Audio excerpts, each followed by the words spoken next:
transition to snow, and then it was heavy, wet snow, and then we had 40 to 60 mile an hour wind gusts on top of that. So it hurt. It was painful to be out in that. We are right off the Kearney Exchange, where we have wind gusts up to 49 miles an hour. As the blowing snow made travel a treacherous risk, barricades went up in stages along Interstate 80. Early in the morning on Wednesday, the Weather Service sent out an unusually strongly worded advisory. Moderate to major and possibly historic flooding expected to develop. Wow, this is going to be historical flooding. You don't hear historical that often. When I say a rain event, look at the rain.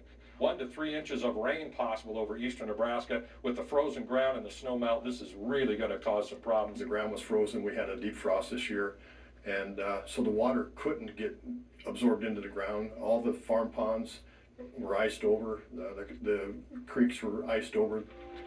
Knox County Sheriff's Office. Yes, this is Max at Knox County Road Department. Max. You do know the road is closed up north on 531. Okay, you guys are closing it completely? It is closed completely. This one was flooding everywhere. Never before had the Verdigris Creek been so high, 7 feet higher than any previous record. The mayor declared an emergency and evacuated the entire village.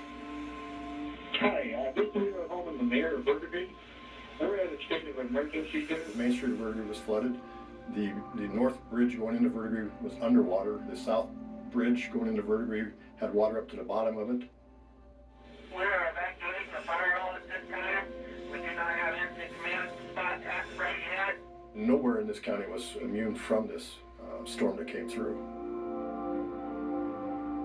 Nor was Boyd County a safe place.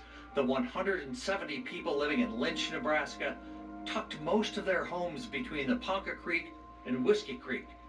The streams merge on the east side of town. They've come up in the past, yeah, but they've always been contained and nothing really major. Kelly Kelkowski started getting nervous about how the rising water was behaving this time. This was going to be something that was going to be different than what we've had in the past. He made the call to clear out the hospital and get help. I went to the hospital and the water was still coming, so I called for mutual aid from other towns to come help sandbag and to help evacuate other people throughout the town. In town, dozens of people scrambled to get belongings above the water line that wouldn't stop rising. You could see the water running across the roads. Every so often you could see ice chunks sticking out of the water. And some of them were floating, but some of them weren't. Back at the hospital, they didn't think they could build a wall fast enough. The water just kept surrounding the hospital. It was getting deeper, and finally it got to the point where the payloaders just started dumping sand just right where they could and hoping that it'd save it. The sandbags held, the water stayed out. The hospital itself would have looked like it was an island, on its own little island. 102.9 KVRX. I got Officer Rachel Coleman in the studios with us this morning. Good morning. I wish it was under better conditions, but it's not. No, it's terrible out there. We advise no travel at this time. Rain gauges in Boyd and Knox County collected over 2 inches of rain in over 24 hours. The Niobrara River, frozen solid after weeks of Arctic temperatures, came to life.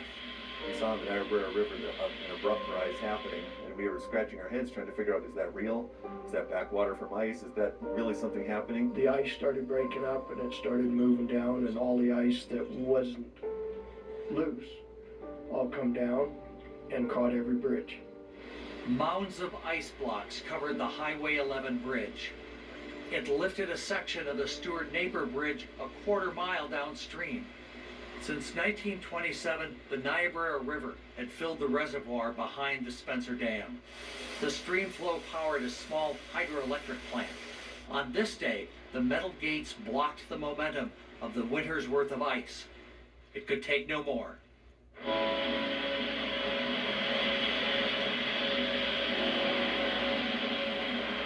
Knox County Sheriff's Office.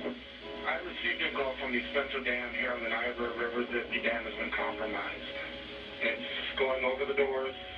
It's busted through a couple doors, and it's going over the dike. The dam is breaking.